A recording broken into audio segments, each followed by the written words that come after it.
Well, welcome everyone on this warm evening on Tuesday in London.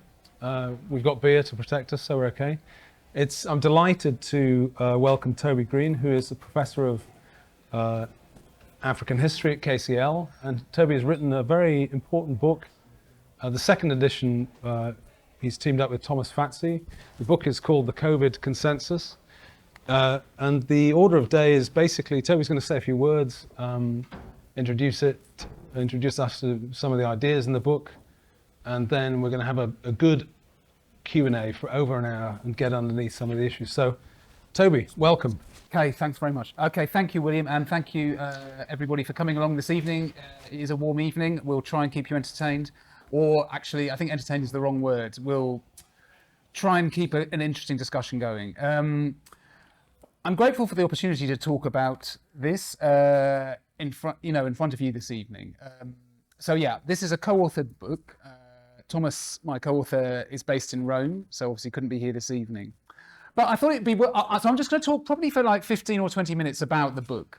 So the book, and actually the history of the book itself is an interesting starting point. So I will talk about that a little bit. So I'm a historian, as William said, I teach at King's here in London. I'm a historian of West Africa, in fact, pre-colonial West Africa, mainly 16th, 17th, 18th centuries.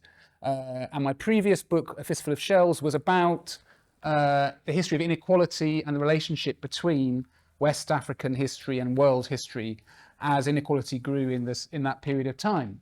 So a lot of you will be thinking, that sounds like a field which isn't very relevant to COVID.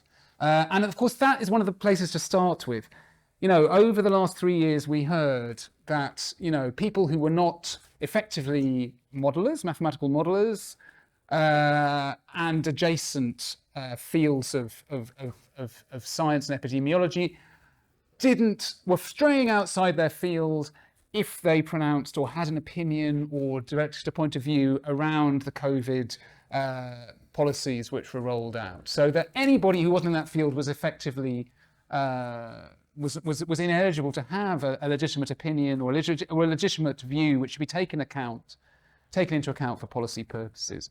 And so the irony of that, of course, is that while this was happening, policies were being rolled out on the basis of these epidemiological models and the advice of the modelers, which had massive implications for ethics, for psychology, for economics, for inequalities around the world, for all kinds of things which those particular people had no expertise in at all, and which the rest of us will now be living with the consequences of for many years. So in fact, my own view is that being a historian of inequality is a pretty relevant field for considering what has happened in the last 3 years. Because what we've seen is a massive expansion of inequalities, both of course within Britain, where we're talking about this evening, but also between countries in the global south, which is where I've done most of my work. The consequences have been catastrophic, and we detail a lot of that in the book. And that was how I came to write. So the book has had 2 editions. The first edition, I came to write it because of that, because I'd been working for a decade or more with colleagues in different African countries, and very quickly was talking to people about the impact of what was happening, and they were absolutely catastrophic. And I'll talk about that in a bit of detail in a bit. But so very quickly, the UN, by the end of March 2020, reported that half of jobs in Africa were projected to be lost because of the COVID response. Half of jobs in Africa. So, how could this... I was thinking to myself at that point, how can this possibly be a sane policy, given that? And that was where I started from when I wrote the first edition, which came out in April 2021. Thomas Fazi then wrote to me and said he wanted to translate the book into Italian. Great. Okay. This was June 2021. He's a well-known journalist and translator in Italy. Then, of course, I don't know if you remember, but the summer of 2021 was possibly even more insane than the previous 18 months, as the vaccine passports and the pressure and the discussion about whether children were going to be eligible for the COVID vaccine, Chris Ritchie overriding the advice of the Joint Committee on Vaccination about the recommendation to vaccinate 12 to 15-year-olds. And in Italy, where the Green Pass began, it was much worse.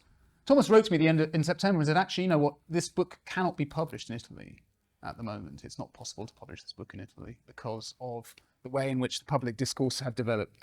So we then developed our working relationship, and we wrote the second edition together. So the very fact of the history of the book tells us something about the period we've lived through, I think, and the way in which discussion about policies which had such radical implications for so many people was systematically crushed.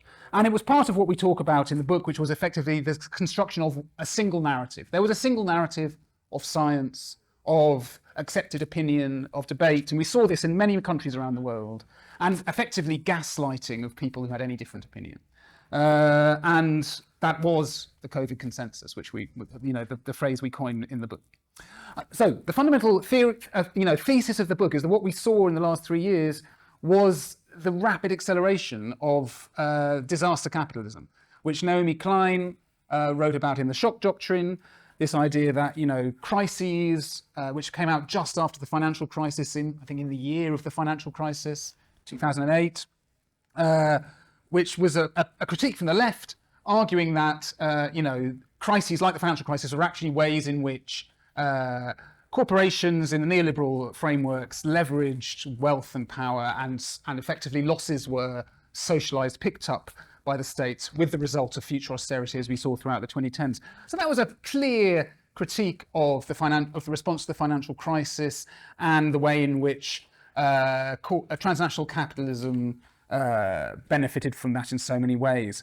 And as far as Thomas and I are concerned, it's pretty clear that that analysis is very relevant indeed to what happened in the COVID era, where we saw enormous profiteering from multinational companies. Development of mRNA vaccines, which for those of you who may not know, there's a 2,000% profit on each dose of vaccine provided by mRNA vaccines, which I think has actually increased as the price of the vaccines went up in 2022.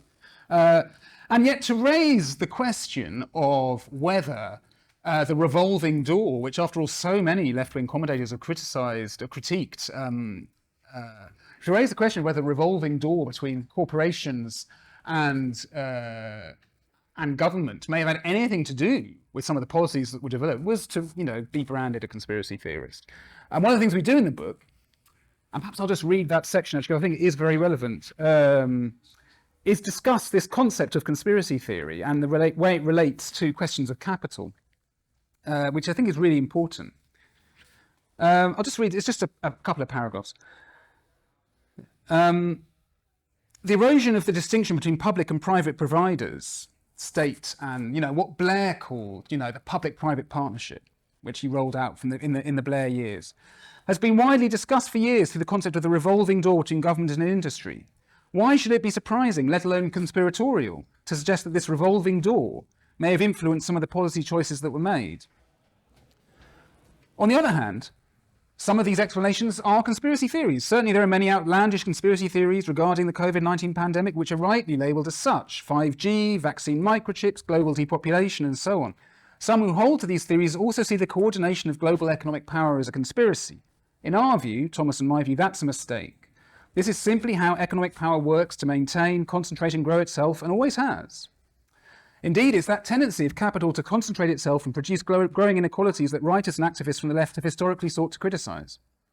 At the same time, the idea that leading figures of major commercial interests meet regularly and develop visions of how they see the future unfolding, which they then seek to mould through new programmes of investment and research, shouldn't be labelled a conspiracy.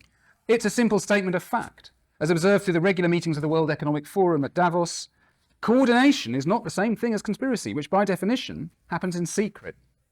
And that's something that people on all sides of the debate could usefully keep in mind. So just as in the financial crisis of 2008, we saw exactly the same coordination of open coordination of corporate interests which made massive profits out of the COVID response. And it's our view that that is the fundamental explanatory paradigm for understanding what happened. So just in brief, because I know I've already been talking for a while, but the book is divided into two parts. The first part is called A Chronicle of the Pandemic. And really, it's hard to remember sometimes all the crazy things that happened. We as we say, just trying to work out what happened and the order which it happened in is already a pretty challenging task. And that is what we try and do in that first part of the book. So we have 5 chapters. We first of all look at what we call, a bad start, the origins question, the way in which anybody who thought that the Wuhan lab may have had anything to do with the emergence of the COVID-19 virus was shut down as a conspiracy theorist. And the evidence which subsequently emerged that this followed a meeting convened by Anthony Fauci on February the 1st, 2020, where a number of those present claimed to be 50-50, or even more on the side that it could actually well have come from a lab leak. And yet 3 days later, on February the 4th, a letter began to be drafted, which was subsequently okayed, approved by Fauci, dismissing anybody who claimed that as a conspiracy theorist. So we look at that process, we look at how individuals closely allied with the Wuhan Institute of Virology were subsequently placed on key commissions of inquiry looking at whether the virus leaked from the Wuhan Institute of Virology. And we then see that paradigm of a single scientific narrative shutting down any alternative as the model which then was deployed throughout the rest of the next 2 years when it came to the question of, quote, the science. Lockdowns is the next chapter. November 2019, the WHO published a report on non-pharmaceutical interventions in pandemics, which didn't mention the word lockdown once, which recommended that, for example, quarantining of asymptomatic individuals, contact tracing, border closures should be used never under any circumstances. Lockdowns will actually be implemented in the Ebola outbreak in Sierra Leone and Liberia in 2014 and have been deemed a failure. So it's quite extraordinary that we then saw this policy rolling out around the world. How did that happen? We look at that in the 3rd chapter, the rise of the single scientific narrative, the idea that the lockdowns were needed until there was a vaccine, the shutting down of alternative treatments through policies, subsequently through research papers, for example, on hydroxychloroquine, subsequently deemed to be the biggest frauds in medical history, the role of propaganda in that. And then we look at the vaccine rollout, the coercion that was involved in the mandates, the enormous profiteering involved in the vaccine development, which was publicly financed, and then private profits were reaped from that. And that's what we try and do in the first part of the book, and just understanding what happened. And just the what is enough.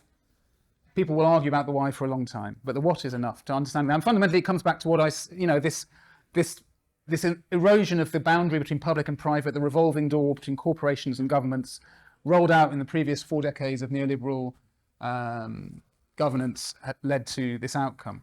Which is why the subtitle to our book is that this is a critique from the left. Thomas and I are writers from the left. But as we also look at in the first part of the book, the mainstream left, as we all know, went missing in action. Second part of the book is about consequences. We have 4 chapters in that book. Did lockdown save lives? We look at the evidence. There's been quite a lot of recent paper come out on this as well. Countries which didn't lock down, Sweden and Nicaragua, which incidentally were ruled by governments of the left and centre-left, didn't have notably worse outcomes than their neighbours. In fact, Sweden has one of the lowest excess death rates in the OECD. Nicaragua has one of the lowest excess death rates in the Americas. Difference between North and South Dakota, which followed completely different policies, is really quite small. Then we look at massive increases in global inequality, the enormous catastrophe of education. We know about that in our own country. 1 in 5 children not regularly attending school now. 4.5 million school children out of education permanently in Uganda alone. Children not allowed out of their homes in the Philippines for 17 months. In Angola, it was 7 months. The list just goes on. In India, only 37% of rural school children were attending education for 2 years.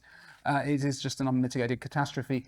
Massive increases in child labour, child marriage, enormous impacts in our own country, as we know, on health, other health conditions. And I think this is an interesting aspect of the book. We look at, actually, this was a global response in the sense that, as we know, conditions which are most fatal in Britain, cardiac problems, cancers are the ones which are now, we're paying the price of that. But it was the same around the world, so in Africa it was malaria. The conditions which kill most people were the ones which were ignored. So, for example, I talked to a colleague in Mozambique in March 2022. about 18 months ago, he told me that at that time, all other vaccine programs except for COVID had been stopped and they hadn't restarted. So they had been paused for 2 years in Mozambique for the endemic diseases, TB, yellow fever, measles, which young children in Mozambique die from. I mean, it's quite extraordinary. Impacts which are very little known widely. Rapid tests. So the COVID rapid tests. We all were told that the solution to this was COVID rapid testing. What we weren't told was that the COVID rapid tests were made by companies who had previously made malaria rapid tests. They stopped making malaria rapid tests and they diversified into COVID rapid tests, which were more profitable. And I spoke to a senior malaria expert from the University of Lagos Medical Hospital about 6 weeks ago, told me there's still a shortage of malaria rapid tests because of that. Could go on. We also then finally, in the final chapter, look at what we call the ethics and practice of authoritarian capitalism, the structures of governance, of the media, Trusted News Initiative, some of you may know about, and of the ethical framework which created a paradigm which meant it was so very hard for people to feel that they could challenge the COVID consensus without facing consequences which they didn't want to face. I think I'm beyond that now. But I think, my conclusion would be, I think, as I hope I've shown, being a historian of inequality is a pretty relevant field for discussing what's happened, in fact. One of the things we learn is that, you need a really wide range of expertise to assess what the impacts of particular policies will be. And if we leave it to what I will call, in quotes, the mad scientists, then we will reap the consequences of that, because there are so many other issues to take account of. I think if we're summarizing, I think clearly the boundaries between public and private, and the relationship between media and social media and information, the role of information in the age we're living in, the role of technology. I think in many ways what I would say is we've really lived through a crisis of technology. Many of the things that we were told were the answer were only possible because of technology. Remote working, vaccine passports, surveillance, these were the health surveillance. These are possible because of technology and reflect the relationship and the changing consciousness which we've all developed because of technology, and which made us think that tech would be the solution, as tech is so often the solution to many things in our lives. And of course, it turned out that it wasn't quite like that. Brilliant. Well, listen, thanks very much, Toby. I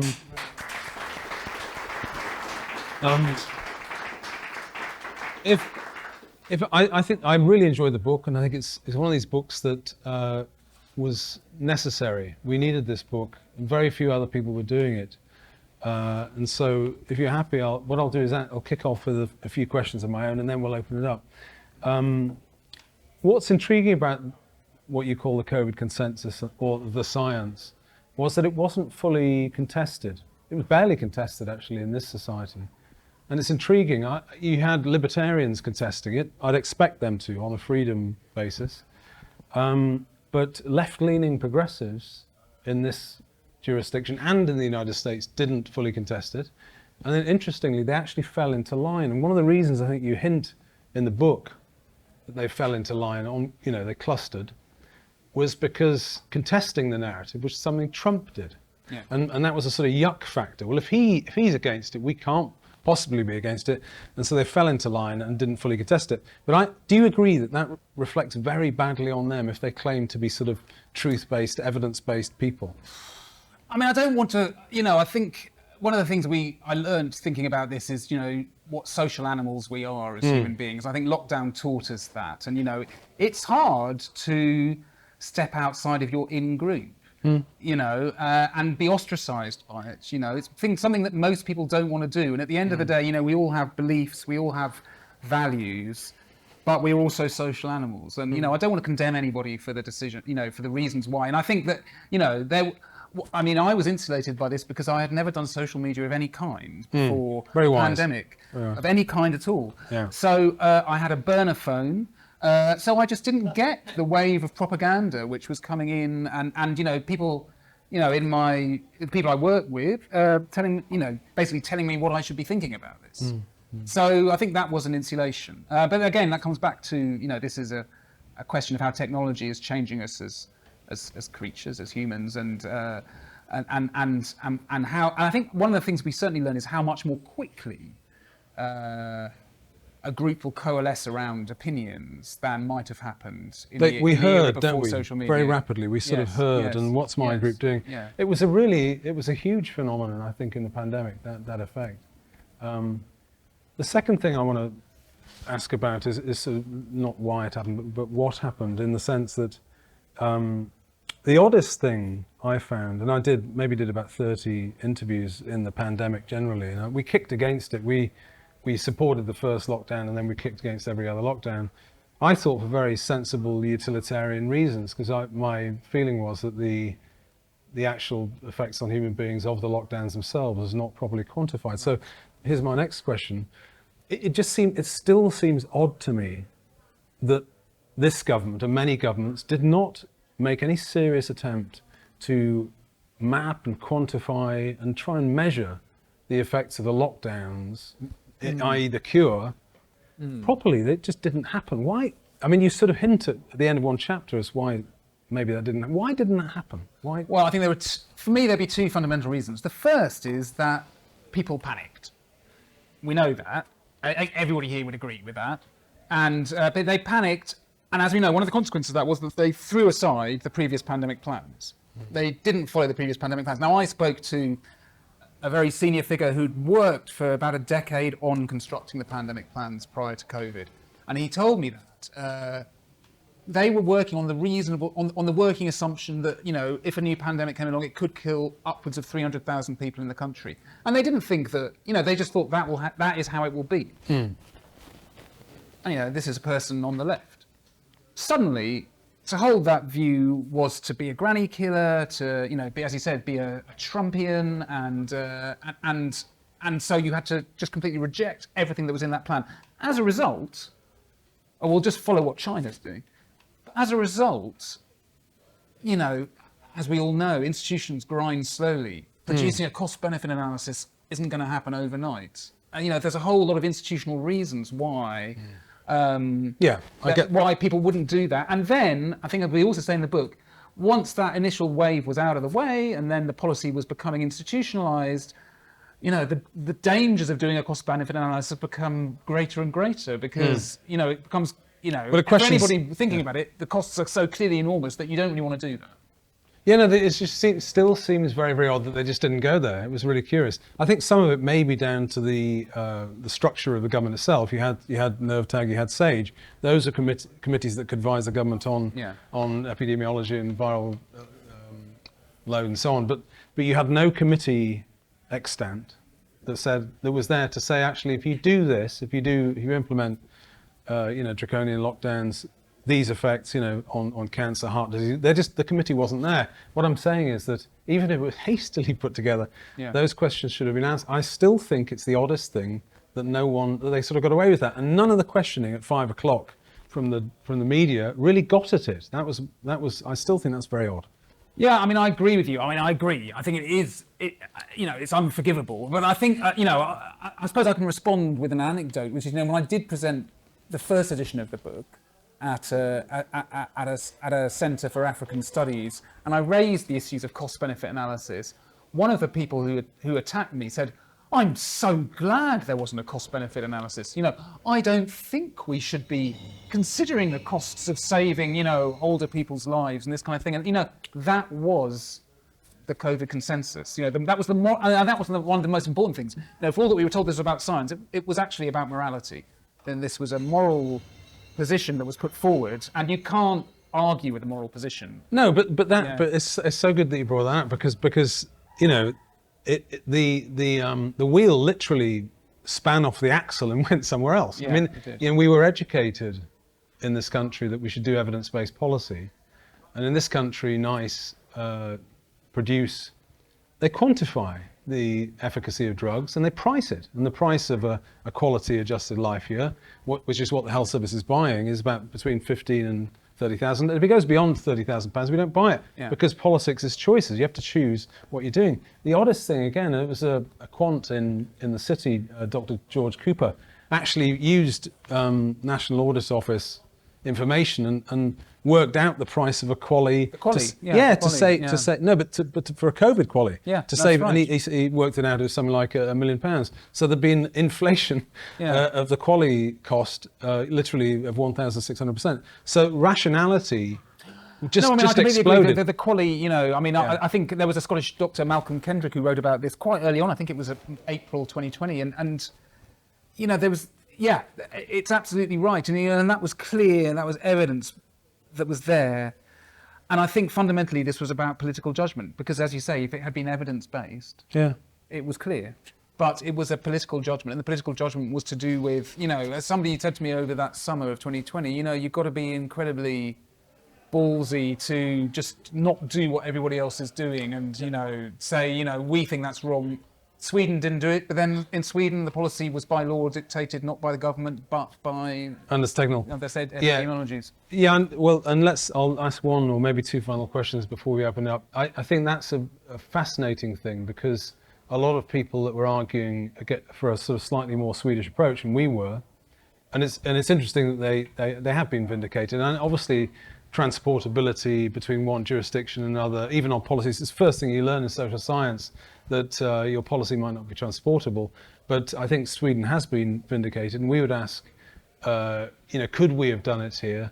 And the problem, I advocated it, but the problem is that there was non-alignment between our expert committees and the government. So you've got to ask yourself, was Johnson and the government, were they ever going to go against Novotag and Sage? I'm not sure realistically in the real political world they ever were. So that's the difference between us and Sweden. Yes. Sweden had alignment. And but then one of the differences between us and Sweden is also that it comes back to the point I was talking about the revolving door, that in our jurisdiction, most of the members of those committees had been through the revolving door from corporation to government, whereas in Sweden, Tegnell had not. He had had a traditional career as a state epidemiologist. So he stuck to his knitting. Yeah. Yeah, no, I get that. It's partly incentives. I think it's also partly a worldview. You know, if you've been through those different worlds, you know, you must think that, you know, AstraZeneca or whoever it will be will provide the solution. You believe that they will provide the solution. You think that's right. Final question before I open up. I know you're itching to get in. The interesting thing about this book is that it's a wide field book. So you're looking at the global south, which is your experience, and you're asking some serious questions. We asked the question, why weren't our own citizens considered properly in terms of the effect of lockdowns? The glaring question is why wasn't the global south considered in terms of the effects of what the West decided to do? Because it was basically, we took the Chinese policy and then you know, supply lines were closed down. And as you say, you know, I have a friend who set up a charity in Ghana. He tells me now on the streets in Accra, there are 4 or 5 times as many kids begging on the streets than there were 3 or 4 years ago. The effect on that state has been incredible. You know, you're literally dealing with starvation. Again, what's the question to you? We just didn't really consider it, did we? You know, it's something you know, if there's one thing that makes me really angry about it, and I suppose this is quite personal, you know, it's that, you know, so as I mentioned, I'm a historian of pre-colonial Africa. You know, until now, my research finished in 1850, more or less. So, you know, as we all know, there's an enormous field of people working in international development. So, you know, I have been working with people who are now looking at this from a development perspective and have come to me for some advice and criticism. There should be tens of thousands of people in the world who they would come to ahead of me. You know, there should have been tens of thousands of people working in development who would produce reams of reports which they would rather go to than a historian of pre-colonial Africa. And you know, the failure of the development sector, call it what you will, is you know, one of the most disgraceful things I can think of. And you know, the broader political question of, you know, why was this ever seen as an achievable policy or a manageable policy? I think a lot of it has to do with who is it really aimed at? You know, is, you know, somebody from the WHO or the Bill and Melinda Gates Foundation really going to go to a small village in northern Ghana or a small village in Senegal to actually see if this is happening? Of course they're not. Well, the small, as I said before we started, the small village in Ghana that the charity works the most heavily, Asafo, was largely ignored. Actually, people just got on with it, but it's a long way from Accra. Yeah, it's aimed at basic. You know, what's the real tragedy in those sectors were you know, 85 International Labour Organization says that 85% of people in Africa work in the informal economy. They have to go out daily to earn money, and that means moving around. And if you close down movement, example, my oldest friend in Africa is a Senegalese man who I've known for over 30 years.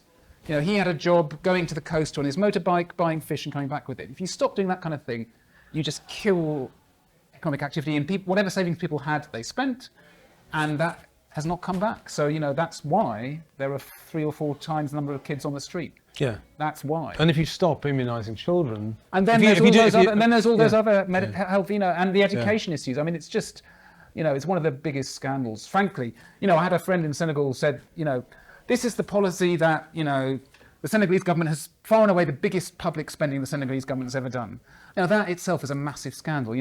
The UN said in 2019 the median age in Africa is 19.8. Yeah. 19.8. And this is far and away the biggest public spending it's just an enormous scandal. And when you look at actually the characteristics of the actual disease, how lockdowns could ever have been considered in countries that have median ages of 9.8. It's an enormous scandal. It's astonishing. Okay, listen, I'm going to open it up. So we're going to have to do the boring thing of me repeating your question, because we haven't a roving mic, but let's open it up. Come on, far away. Valerie. Toby, one of the things that really struck me during the COVID was a risk aversion by all the people who had responsibility in terms of making decisions. And it struck me that it was a very Western thing nowadays, that people are simply not prepared to examine things on a risk basis, proper risk assessment. Do you see that playing out yourself when you were examining? That's a good question. I mean, I think risk is the thing, of course, about risk, I think social media has a big role to play. And, you'll see polls done, of people, a lot of, in the US, for example, I think something like, Democrats, a lot of Democrats thought, 40% of people who caught COVID died of it, this kind of thing. So, social media groupthinks, the way in which we are balkanized by this, by algorithms, I think has a big part to play in. Risk isn't really the real issue, because reason doesn't convince. It's perception of risk, which is the real issue, and perception of risk was shaped by people's social media feeds fundamentally, and those were utterly, there was no reason to that, and as we know, social media tends to project the more extreme views, and I think again it comes back to a crisis of technology as much as anything. And a supplementary to that is the people that are making the decisions. There's nothing in it for them if they are on the risky side, so to speak. Yeah. There's everything in it for them if they clamp down even harder. So it struck me that the pressure on the decision makers was to clamp down because they weren't going to lose by doing that. That's right. They could lose if they went the other direction. That's right. More of a risk to them politically by going in a more liberal, for want of a better word, way of dealing with it. Yes, I think that's absolutely right. Fundamentally, this was a political judgment. For all the stuff that was said about following the science, Yes. it was a political judgment, and then it became a moralising narrative, as I said. And I think that does have to do with the way in which politics has changed through the relationship, which, instead of a personal relationship with constituents or a personal relationship with citizens, it's mediated, and it's that mediation which has changed that relationship. I think that's an important point. I think the problem for politicians was proximity. The media was hammering them for granny dying now. That's proximate, it's politically salient now, and so you as a politician you can't really get away from that. Whereas if you make a decision that you defer and you redistribute some death, which is what they did, people dying of cancer or heart disease later on, non-proximate, is good, and they're not really held accountable. No one's asking the government about that now, but it's still happening. You see it in the excess deaths. So that's proximity, isn't it? That's proximity, and then it's perception as well. People could be asking the government about it now, but there's no perception of political advantage for the media or for the government in doing that. So they not don't. do that. Yeah. Ben. Thanks so much, Tony. Just thinking, what would you say the implications are of our government's decision in future national crises now? That's a very good question. There could be many. We don't know.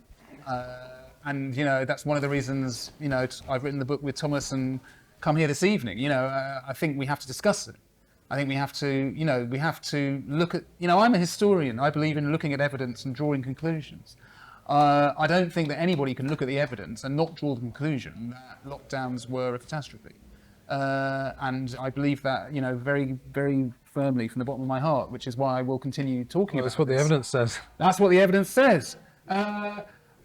But clearly, there's a massive institutional risk. Coming back to the question of risk, there's massive institutional risk in accepting that.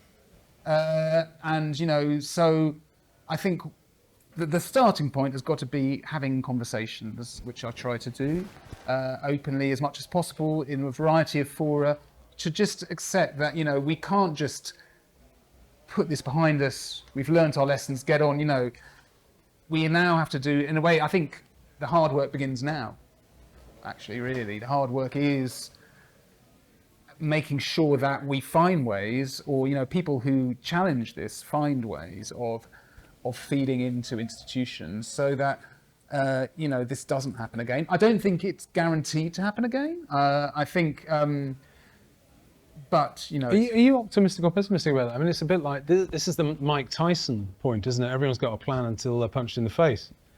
And, we had a plan, Yeah. and then it comes, and then we just have a sort of mania. It's like it's still slightly bewildering to see what happened. I'm not sure. I think the danger, in a way I would say socially, civically, if you like, the danger is, were another new pathogen to emerge, this was polarizing. Can we imagine how polarizing a subsequent one would be, and how, the responses are already more polarized? And, I think that in a way, in terms of living in a civic society, that's in a way, the nature of debate and what's happened to it, I think, is just as much concerning as anything else in many ways, actually.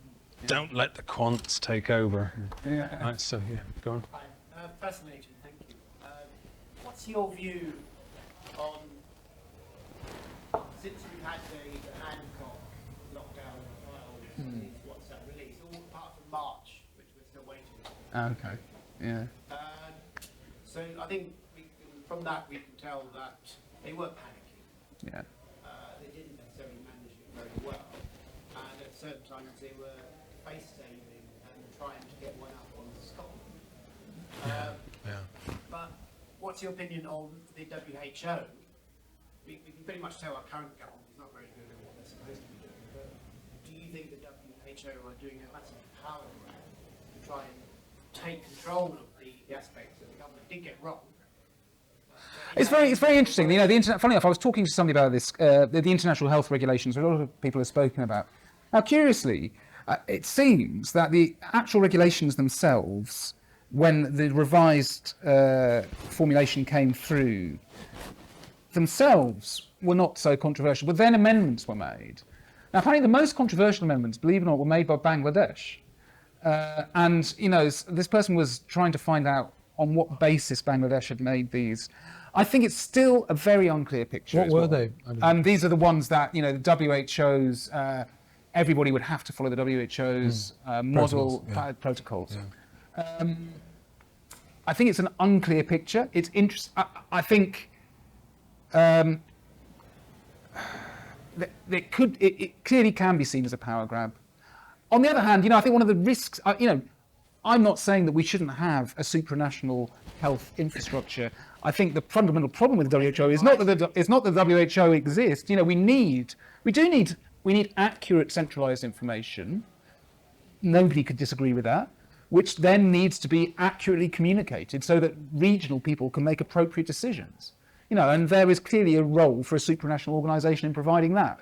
The problem is that the WHO. They're looking at causes of lockdown without our control. The problem is that the WHO didn't operate like that during the pandemic, and therefore, it's now seen as alarming that it will have that position. Fundamentally, we need root and branch reform of the WHO, which means getting rid of the private-public partnership, which has seen organisations like the BMGF take such a major role in funding the WHO. That's the fundamental issue. Yeah. Very important, yeah. Go for it, yeah. Toby. So you wrote about in your book about the contradiction of people that would consider themselves to be progressives, Yeah. left wing, or of the left, Yeah. who are anti inequality. Yeah. They massively supported lockdowns, mask mandates, Yeah. schools being shut down, Yeah. society being closed off, and dying people not being comforted by their relatives. Yeah. Will these people, do you think, re-evaluate their position, or are they too strongly locked in now? Will they admit they maybe got it wrong a little bit? Okay, so I'm going to say yes to the first part and no to the second part. Why? So I don't think they'll necessarily admit that it was wrong, but I've told a few of you, before I came here, I was at a research event as part of my job and presented my work on COVID and got quite a reasonable reception, and nobody really disagreeing with the core elements of the way in which I framed it as the logical outcome of neoliberalism. So I think quietly, I think a lot of people, people I had big arguments with, for example, in 2020, saying, a year or two later saying, well, of course, at that time it wasn't clear quite where it was going. So I think actually that quite a few this is within academia, I think quite a few of those people are, would say, yeah, it probably did go too far, wouldn't necessarily want to look root and branch at it, and certainly wouldn't necessarily admit that, that was a mistake. I think, in a way, it seems to me that the more of a problem is the political landscape. I mean, the academia is, not that important. Whereas, the political landscape and the fact that, the major political parties, will not discuss this.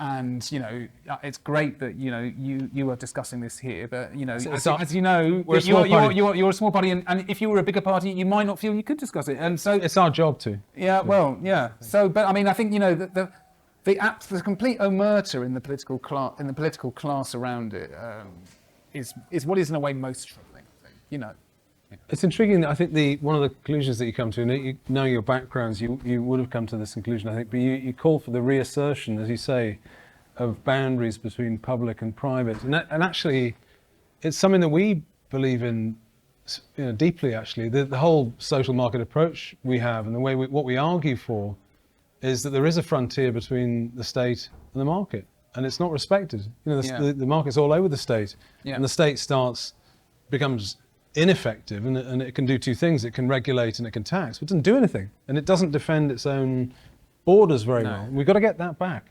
Yes, and that battle essentially was lost, and I would say fundamentally it was probably lost in the 90s at some point, in the major years, and then the Blair. Well, obviously started in the 80s, but National Rail wasn't privatised until major.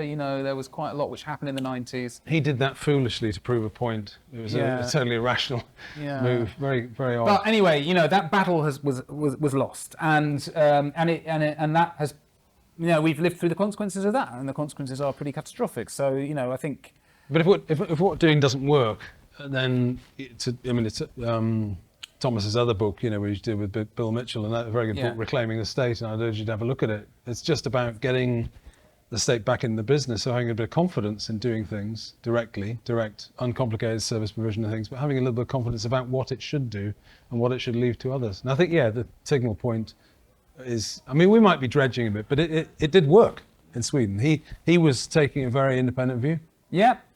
I mean, and exactly, and I think that's right. And I think in a way, I think the word of confidence is right. Clearly, people in the state infrastructure and institutions and the people in them don't have the confidence. Demoralised. Yeah, demoralisation. I think that does link to austerity and some of the consequences of that. So I think that those are all connected. That people don't feel valued as much for those decisions as they did 20 or 30 years ago. Go for it, Simon. Yep. So, Toby, just going back to what you mentioned about the impact on West Africa. Well, we're going to go south, but I'll put it to your speciality of West Africa. Obviously, the impact on education in the area programs. But what do you think of the longer and wider consequences of that, say, just specifically in West Africa, and particularly in their perception and how they behave towards Western It's, Will it continue to have ramifications? I'm sure it will. There have been massive political impacts already, I would say. I mean, there's been huge protests in Senegal, for example, which are largely around the massive increase in poverty. Nigeria, the elections again, fraudulent outcome almost certainly. The popular candidates supported by the youth. There's an increasing real rift between the youth and the candidates who they support and the establishment within those countries. And there were a number of coups in 2021 and 2022, which some people think are connected to the economic and political chaos which COVID. So we've already seen consequences. And, I come back to an article I wrote in Unheard at the beginning of the year where, what happened to Africa rising. Some of you remember the 2010s were the decade which economists talk about Africa rising. This was going to be the continent of the future, rising middle class. Now, if you look at those same economists, they're talking about, austerity, Africa's debt crisis, and they're saying that Africa was over-leveraged. And of course, the point is, that I made in that article, that people take out loans when they're confident of their ability to repay them, and they're given loans precisely because it was a booming economy. So it's really intellectually dishonest to make that argument, and the consequence of that is going to be 10 years of austerity in Africa is a pretty appalling prospect, and of course it's the absolute worst thing you would do if you're actually trying to protect global health. In fact, Oxfam published a report in October last year which showed that over half of low-income countries had actually reduced healthcare spending during the pandemic. So that's actually the consequence of it. I follow on from that. I think the debt dynamics, whatever it happens, in other programs, the debt dynamics are completely ruined by this, aren't they? I would say equity is theory, debt is real, and the debt situation's it's deteriorated.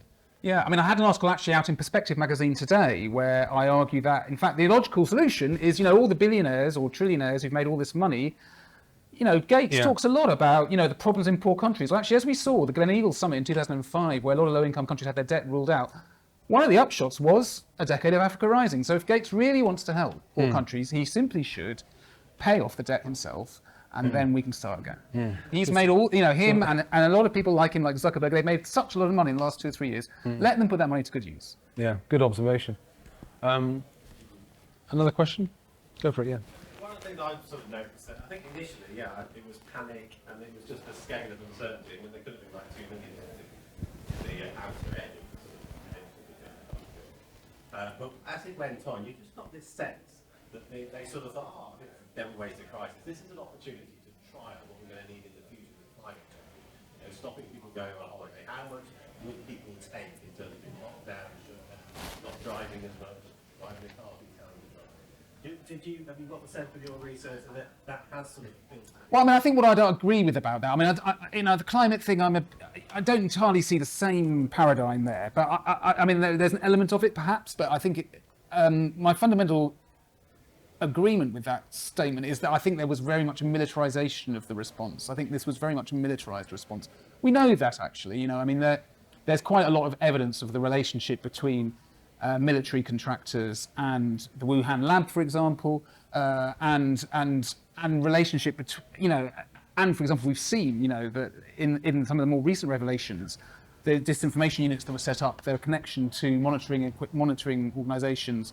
We know that this was actually a militarised response. And in fact, Event 201, which people often talk about, this tabletop wargaming around a pandemic which took place in November 2019 around a coronavirus pandemic which emerged in China just a couple of months before the pandemic was announced.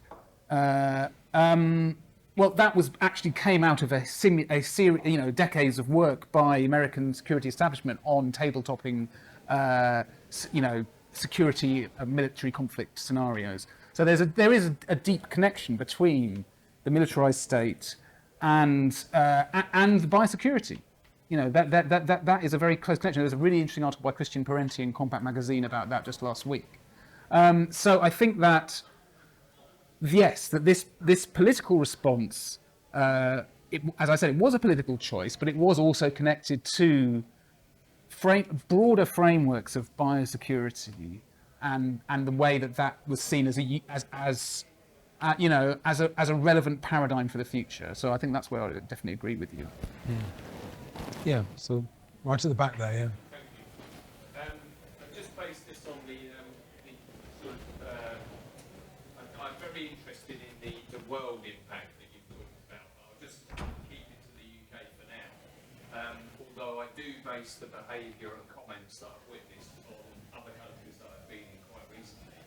Do you think that this fact-based scepticism will ever be accepted by the general public in the UK? Because I still talk to people almost on a daily basis in my friend group and family group who are still doing that for protests, because how guilty would I feel if I gave someone COVID? I mean, it's an enormous question. Yeah, it's a good way of putting it, fact-based skepticism, you know, or evidence-based skepticism. You know, of course, one of the leading figures in scientists who took a different view was the professor of evidence-based medicine at Oxford, Carl Hennigan. But I can only say I hope so, to answer your question. You know, I mean, it is extraordinary, and I think a lot of this is actually class-based. It seems to me. Certainly, you know, a lot of the response was class-based, and very quickly, those people who had to go out and work, you know, if you had a very different take on it, it was my experience. And I don't know if that's a shared experience. And, you know, if you roll that around the world, you know, as I said earlier to you, William, you know, who was this policy fundamentally aimed at? It was aimed, a lot of it was really aimed at, I think, at middle class people, really. You know, the control mechanisms, the flights, you know, the surveillance, you know, if somebody's living in, you know, El Alto, which is a huge informal settlement outside La Paz, nobody really cares what, you know, in the state. The state doesn't really care, you know, the Aymara communities look after that themselves. So it was aimed at middle class, and I think the middle class largely, you know, took the bait. So, and you know, whether that is going to change, not yet. I think there is. We always. Some people don't like it about the SDP, but we do raise social class a lot, actually, because it is very relevant.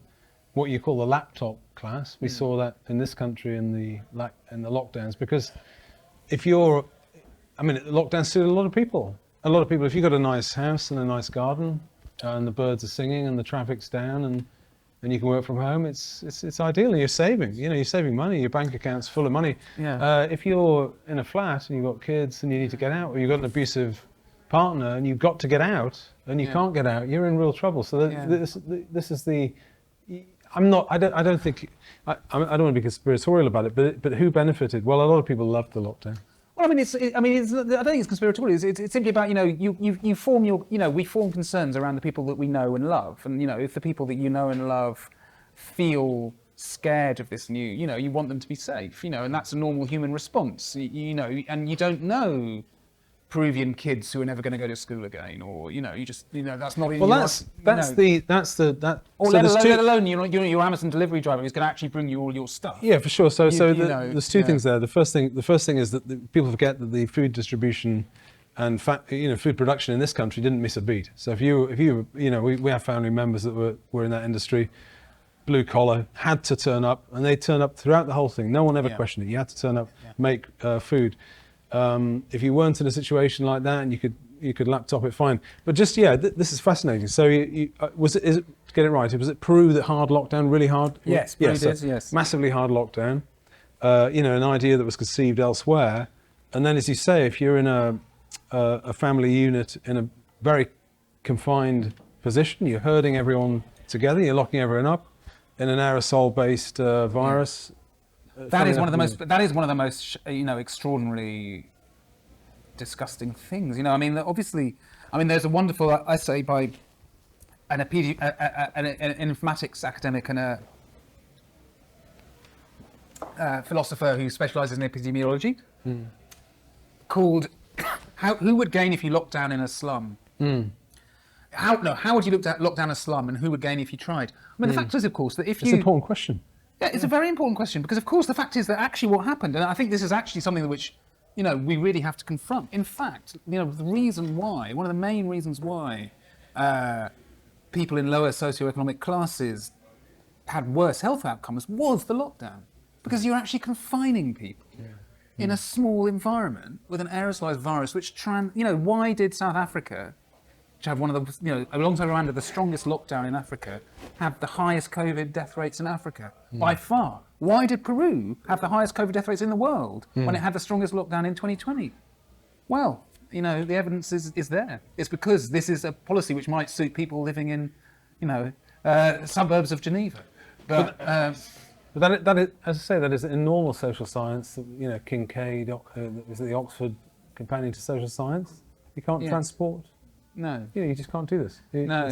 And all of that went out the window. The other thing that I think is strange, I was trying to draw a distinction between different types of expertise, particularly on predicting things. So I always think, there's micro expertise, which is an engineer on an engine, could make reliable predictions about what that's going to do, and you can even do control groups, and it's proper science.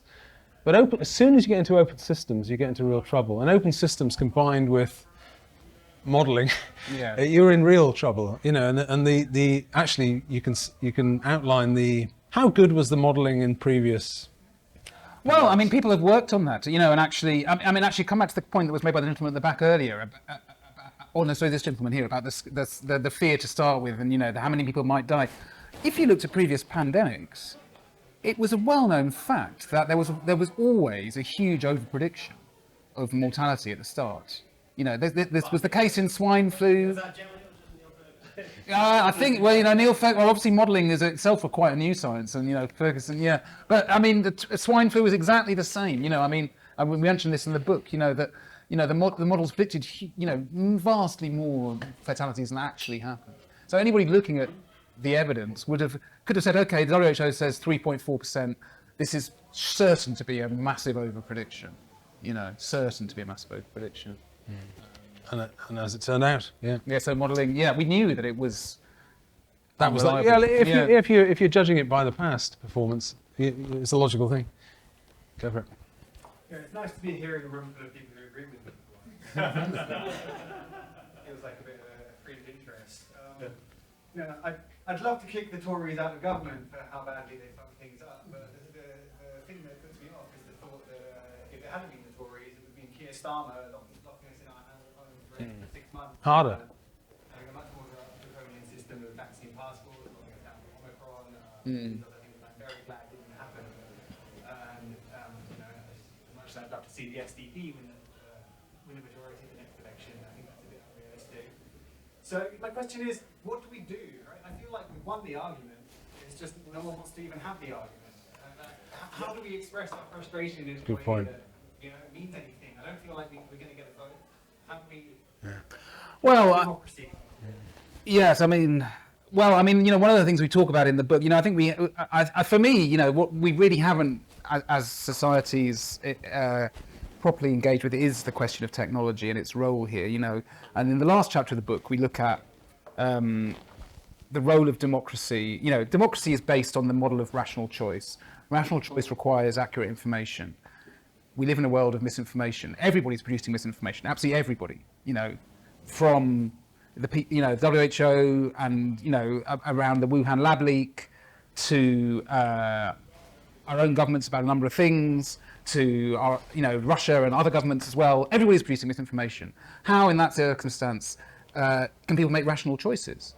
And how does that reflect in a democratic system? And for me, I'm afraid I am an academic, and I believe that we have to start by discussion about it and just airing the issues. And I just simply don't see anybody really having any kind of proper discussion about what the consequences of these massive changes in human consciousness are. What can we do about, politically? I think, actually I would say, Thomas and I presented the book at the All-Party Parliamentary Group on Pandemic Response, which is co-chaired by Graham Stringer, who is in the Labour Party, and Esther McVeigh. And, if you really want to, for example, I actually would say we need to think beyond the nation, I would say, in responding to this. This has got to be a collaborative framework, and the reason that the international health regulations were not passed by last year was that African governments voted against them. So actually what we really need to do is work collaboratively with people across the world who understand the ways in which these policies were a disaster. If we work, in our own little cocoon, whether it's within a political party or even within a nation state. I don't think that will be my. Yeah, I mean, I agree. Politically, the landscape is bleak in this country, but if I've certainly gained. So, for example, I co-organised a conference on the impact of COVID restrictions in lower middle income countries. One of the consequences was that we're feeding into a response of an organisation which works very closely with poorer countries, lower middle income countries, which are responding to the IHR. So there are ways we can feed into that, but in my view, it involves working internationally. Go for it. Do you feel like progress is being made? Or, I mean, I have seen some progress in this document. What will happen, I can't say. the further the pandemic gets into the past without any kind of real reckoning, the more you just look like a crackpot that's still going on about it. And other people You see, I'm not sure that that's really true. I think it's one of those, I think if you look at human psychology, if we have a bad experience, most people want to just forget it. Amnesia is one of the main ways we deal with a bad experience. I think most people think of it as a bad experience. And I don't think they just think COVID was a bad experience. I think they can see the consequences. They know it was bad. And actually, I do think that from my experience actually with people I work with, actually some people are quite, respect you and are pleased that you are raising it.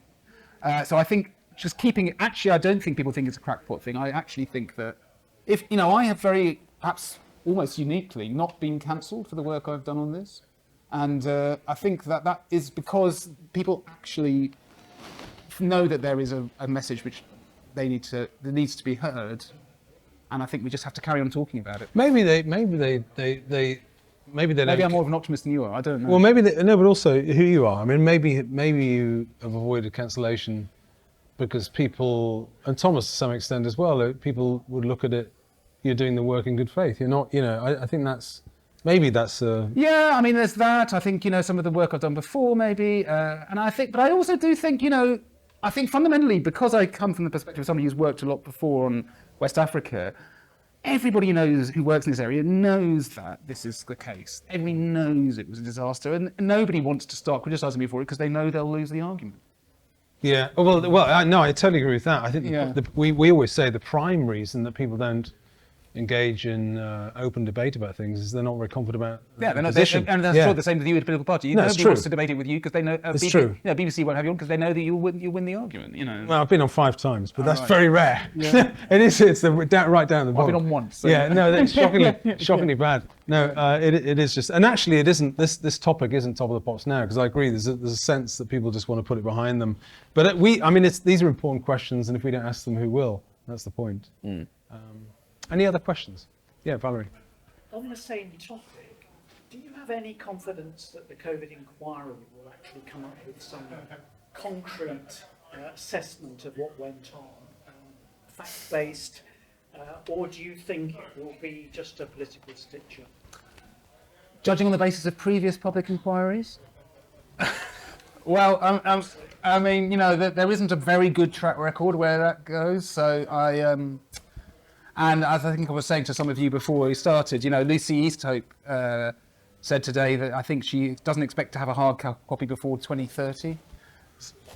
And so I think, public inquiries are a great way of making lawyers money and kicking something into the long grass. I mean, I assume you've not been... I have not been invited to participate in the public inquiry, no. But there's something that the governments and societies feel is necessary. Maybe. Yeah, I think that is also true. Is it like a sort of? There's a symbolic element to it. Yeah. It's a sort of. In a way, I'm not knocking it. I mean, we'll obviously listen to it and see what it says. But it's a sort of displacement activity.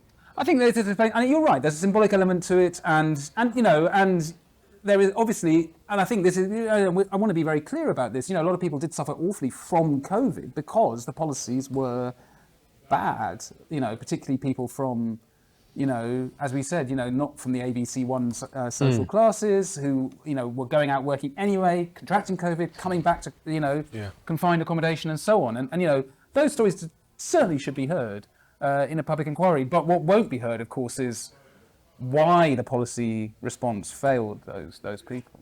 These are massively important questions because people talk about how long will the tail effect of what the policy did. How long will it last? And forever. in a sense. It's so big. I mean, you don't get over it. I mean, it's certainly in the. I know Thomas is keen on MMT, but I'm not convinced. But you know, you create another $500 billion of public debt. You know, there's a tail effect of that on all of public. I mean, I think it's one of the interesting financing. things I found about, MMT, my perspective on MMT is, a bit different in that I think also, what's the effect around the rest of the world? Not everyone has a central bank. Which people will feel happy to take on another $500 billion of debt or whatever, and that's going to inevitably cause inflation in lower income countries, as far as I can see. But one of the great things I've learned from this whole experience is you shouldn't have to agree with everybody about everything. I'm sure we have disagreements in this room, and that's as it should be. But we should be able to discuss openly and understand each other's point of view. That's got to be the starting point. It's the primary. It's the starting point. Yeah, that's what we want. Yeah. Back to the coordination in the media. That's one of those starting things. I mean, you mentioned that Peru had one of the worst deaths. Yeah. And my recollection, looking back, was images of lines and lines of populace from Brazil. They really seem to focus in on Brazil being absolutely terrible. Yeah. And I don't remember Peru being an issue just watching. Yeah. News. Yeah. Was that something they didn't just have journalists on the ground in Brazil? Or? I mean, Brazil is obviously, by far the biggest country in Latin America, and actually, funny enough, I once did some research in Peru, and I met BBC. Well, he wasn't a BBC. He was an English journalist, but he wasn't a BBC journalist. But he had come to cover a WTO meeting in Peru, and he was based in Brazil. So a lot of most international journalists who cover South America will probably be based in Brazil. Might be easier for them to get coverage. There are various issues at play. The broader issue, though, I think. I mean, and I did see articles. I remember Channel 4 News had a shocking piece actually right at the start of the pandemic around a Peruvian family walking, hundreds of miles to their home village from Lima so there was some coverage of it. But, I think the broader question about the media, I think is a concern, really. This trusted news initiative, which we look at in the final chapter of the book, and I'd be interested to know on your view on this, actually, William, if you've come across it. But, the trusted news initiative, which shaped the single narrative.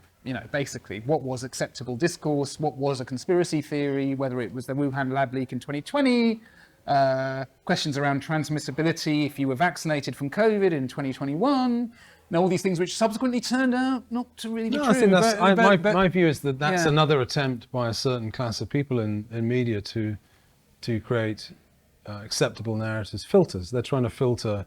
It's the same in a sense as to who gets a microphone in front of them on the BBC. The fact that you haven't been invited to talk about your book once. Once. So I think it's very, very strongly filtered. And I think that's just an international way, because the BBC were up to their necks in that, weren't they? So it doesn't surprise me at all. Were you getting at the point? You see, I wondered on the point about Brazil and Peru. You're quite right. I mean, the outcomes were massively different, but the salience or I think a lot of it was anti-Bolsonaro, and I think I'm not a fan, but the point is that they do go for that sort of leader, and yet it's not so much what you do, it's who you are. Because if you're Jacinda Ardern, you get away with it easily. You get away with doing things. I mean, what do you make of New Zealand? It's quite New puzzling. Zealand, I mean, the Brazil question, I'll just touch on the Brazil question for a bit. I mean, I've spent quite a lot of time in Brazil. I have quite a lot of colleagues in Brazil. And we're going to do this all in Portuguese, by the way. We decided not to. Yeah.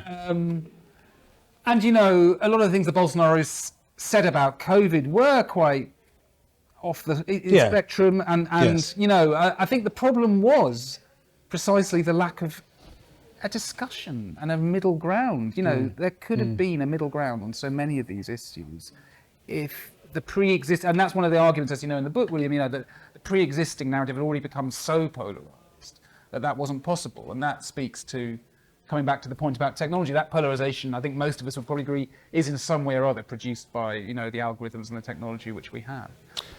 New Zealand, well, I mean, New Zealand's policy, depending on who you are, kind of worked okay for New Zealand. Yes, it's a particular thing. It's the same in Australia. If you're an island in the southern hemisphere, outside of the flu season, when the summer, when it, you know, when it started to spread. But of course, one of the things we learned, and I think that's really interesting actually, is the idea that in fact, you know, given the nature of global supply chains now, Australia tried very hard. You know, some of you probably know, you know, it had the most extraordinary policies. You know, only 32 people were allowed in on every plane, sometimes less. I know a friend of a friend who was visiting his son in Australia and wasn't allowed to leave 18 months, even though he's not an Australian citizen. I mean, you know, really quite extraordinary. But at the same time, they couldn't keep the fucking virus out, and they couldn't keep it out because of the nature of global supply chains. Because in the end, the world now requires movement, and that movement will bring it sooner or later. But I agree. There's a slight difference. Australia and New Zealand are a long way from anywhere else. You know, a city like Perth is a long way from even other cities in Australia, and I could see them if it was predicated on let's close up completely and then wait for a vaccine, then it sort of makes sense, and I could understand. We're an Anglo-Australian family. We have two family members, and the total quarantines we did as a family were 3, and a very close family member literally got on the last flight out that weekend in March. And had that not happened, I don't know, for 18 months probably. That would have been very challenging. Yeah. So it's slightly there's all those elements, there's all those human elements, you know, that we, you know, that I think, as I say, coming back to the point, you know, most people would probably rather forget. Yeah. No, it's not terribly point, but to get back to this point about who does what, I really think, I firmly believe that in not just this, in terms of other areas, other domains of politics, or, you know, decisions, you know, which I've been very critical of constantly about, you know, crazy decisions to invade countries like Iraq or Afghanistan or whatever. It isn't always what you do, it's who you are. It's who's doing it. You know, it's which politician is arguing it. And certain politicians are on the good step, and certain politicians, probably rightly, are on the naughty step. But the way the media deals with the different classifications of politicians is really very bent, actually. That's just the way it is. Close down any area for good fame. Oh yeah, no. I think a lot of it's it's very challenging. But who you are, I mean, you see this in American politics literally all the time. You know, I won't name them, but certain governors of certain states literally get away with all sorts of things. It's not reported because they're on the good step. And then, you know, and we know this happens. This is just a fact of political life. It's the way it is. Yeah, I think that's probably true. Right. Any final questions? Oh, yeah. Go for it. Yeah. Compliance was very high all the way through laws, even the ones that weren't set in law. I'm just wondering, how far do you think we could have gone out of Precolonial before there was some sort of a kickback? Real kickback. I think that is a good question. I don't even know if I want to answer that question. I think clearly other countries were worse. So let's look at Spain. You know, it was bad here. It was worse in Spain. You know, where in the first lockdown, you know, dogs had more rights than kids. You know, dogs were allowed out for a walk a day. You know, kids weren't allowed out at all for the first, whatever it was, 7 weeks. And that was accepted. So, you know, and as I said, in the Philippines, people weren't allowed out for 17 months. I think that compliance with the more extreme end had quite a lot to do with the nature of the government. I think where governments were more authoritarian, compliance was higher because... Authoritarian or respect? Well, no, I would say authoritarian. So I'm thinking of countries like Angola and the Philippines, for example. You know, if Duterte says, you know, your kids aren't allowed out, you probably might think that you're probably not going to let your kids out very much. And in Angola, similarly, another authoritarian regime. So I think that, you know, compliance, whereas, you know, for example, I was talking to this colleague from Bolivia who said that in Bolivia, you know, people in some areas where the state didn't really control what was happening, people didn't obey. So I think it had a lot to do with the relationship which people had to the state. I think the other thing was the trust people had in the state. You know, by and large, in, you know, Britain, most people, not everybody, it depends on the community, and some people have very different relationships with the state, of course, but the majority of citizens have trusted the state and trusted the state advice. So I think a lot of it had to do with trust of the state as well, actually. I think they missed a trick. I think this is the problem. When the pandemic happened, you know, I chair a little community council in Northumberland. We organised a pandemic sort of volunteer system, and we, you know, divided the settlement into 6 zones. Now, we were inundated with people helping, and actually, if some of the requests had not been mandatory but were goodwill voluntary requests, do you think they would have been as successful? Do you think the government's missed a trick in terms of the goodwill that people had? I mean, people did have a lot of goodwill. I mean, but the systems weren't there to replicate. One of the interesting lessons, for example, is that countries which had an existing framework, which instead of creating a new framework, if people were able to expand an existing, so for example, this conference I mentioned on low and middle income countries, one of the lessons was, countries which had expanded social provision before, like Cambodia, for example. Good example. Cambodia, poor country, but was able to provide furlough. It was able to expand the existing safety net that it had. Similarly, Nicaragua had massively expanded its healthcare provision, was able to, and that expand. So if you have, but the problem we had, I think, in this country was that we didn't really have anything like that. So, the volunteer system which was set up by the NHS, it certainly didn't work for me. I mean, I signed up to it. It didn't really cut. So I think that there were a lot of teething difficulties, I would say, because we didn't actually have those. It's very patchy, isn't it? Yeah. It's some with high social participation and so on. We were inundated. We had the difficulty I had was how do you what do you do with the volunteers, frankly? And it continued right the way through, and we did it. We ran prescriptions, ran food, and it was no problem getting people to do it. Wouldn't be the case everywhere. No, it does depend on that sort of thing. But yeah. Okay, listen. I think we're nearly we're time's up now. I'd just like to thank Toby and Thomas for writing this book, and it's a pity Thomas couldn't be here. Rome beckoned for him, so staying at home. But I think he and Toby deserve a round of applause. This is a necessary book, and I would urge everyone to take a look, check it out. Thank you. Thank you.